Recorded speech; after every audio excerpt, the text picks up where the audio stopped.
As we celebrate Africa Month, we shine a spotlight on individuals who embody the continent's vibrant spirit as well as rich cultural heritage. Gugu Ndlovu, a passionate teacher who proudly wears her African identity on her sleeve, even as she shares it with the world in China. And so through her work, her cultural exchange programs as well, Gugu bridges continents, fosters greater understanding and appreciation of Africa's diverse traditions.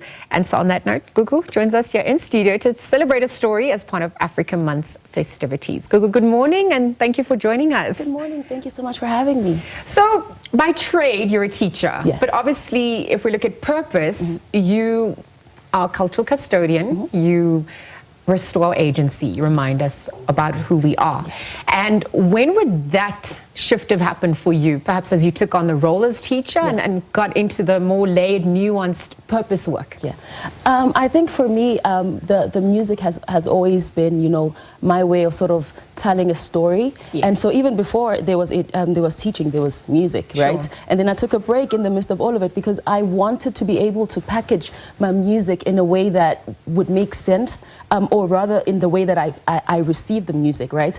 And so I felt like I needed to work for a little bit so that I'd be in a position to be able to sort of like fund my music and then also be able to just tell the story the way that I feel it. And so from classroom teacher to soulful teacher, literally food for the soul that I mean, even what you're wearing, you embody it. And so everything is a symbol. And it's a conversation starter about that agency from Africa to China. Tell us about that journey. Oh my goodness. So firstly, from Africa to the US, right? Okay. And then Thailand and then China. Right. That's been such an amazing experience. I think I've had the opportunity to experience myself at sort of different, I've had a different experience of myself in each and every country. But also what I've seen is that each and every country has taught me something, right? For example, in the US, I think after living in the US, I became very ambitious because that's how Americans are. They're very ambitious. If I want this, I'll get it.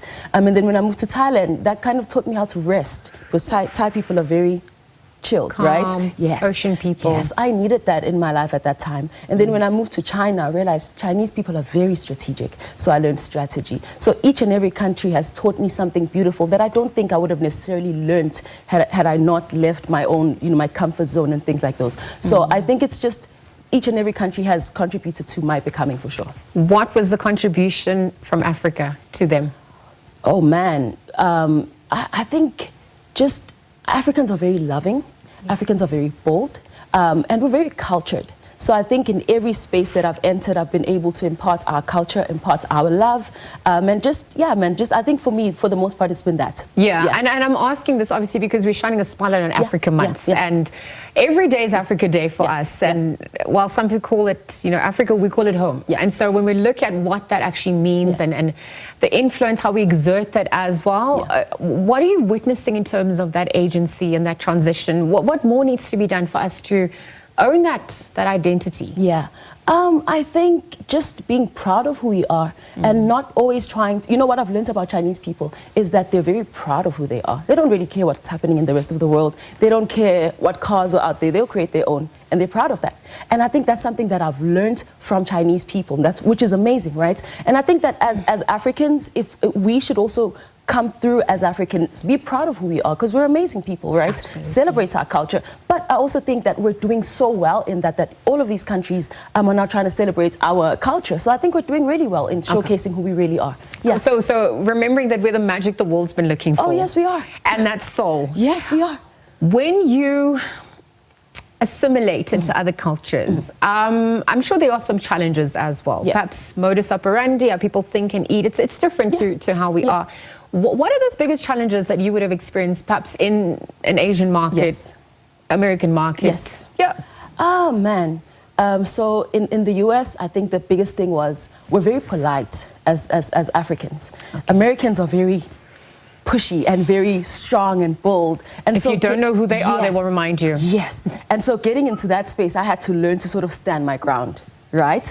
And then when I moved to Asia, it was language.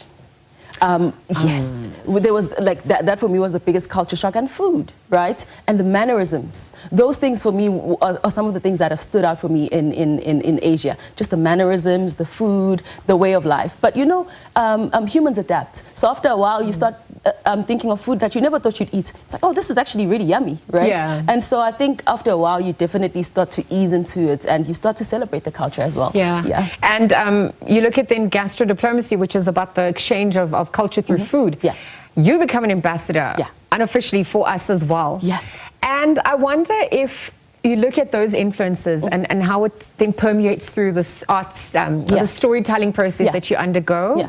What can people then expect? Yeah, from you going forward. I mean, in your artistic endeavor. So now you've got the boldness, you've got the audacity, you've got the strategy, and you've got the soul. Yes. How's it packaged? First of all, my song is in Zulu, right? Amazing. And I'm writing this all the way from Asia, and I'm recording with the producer is Chinese and stuff like that. He doesn't understand what I'm saying, so I'm basically just introducing my culture to him. And I remember there were a lot of clicks, and he was like, "Was that a mistake?" I'm like, "No, that's my language, right?" And so it's just really just bringing who we are to the people there, and also just celebrating who I am, and not shying away from it and trying to sing in English. Yes, I can sing in English, but I can also choose to embrace my culture, choose to embrace my language, and introduce people to it. Exactly. And the beautiful thing about it is that they start to embrace it, they fall in love with it. So sometimes we just need to be bold enough to introduce who we are to people, and they may just love it. I actually wanted to ask, what's the common thread that unites us all around the world that you've now learned through your experiences as well?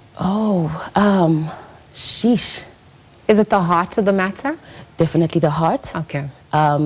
Definitely the heart. I think the heart has been the biggest thing that really unites us. Definitely the heart, yes. Okay. Well, Gugu, thank you for being so vulnerable and for sharing of your heart, your gift, and thank you for being such a great ambassador for our country as well. And we're wishing you all the best. And thank you for joining us here on this Africa Month chat, I guess, as we shine a spotlight on our agency and how we're the magic the world's been looking for. Thank you for having me. Gugu Ndlovu again chatting to us, just looking at the cultural exchange programs and really Africa's contribution to the world. That story is incomplete without our version, and she's part of that story. Thank you again to her for joining us at this hour.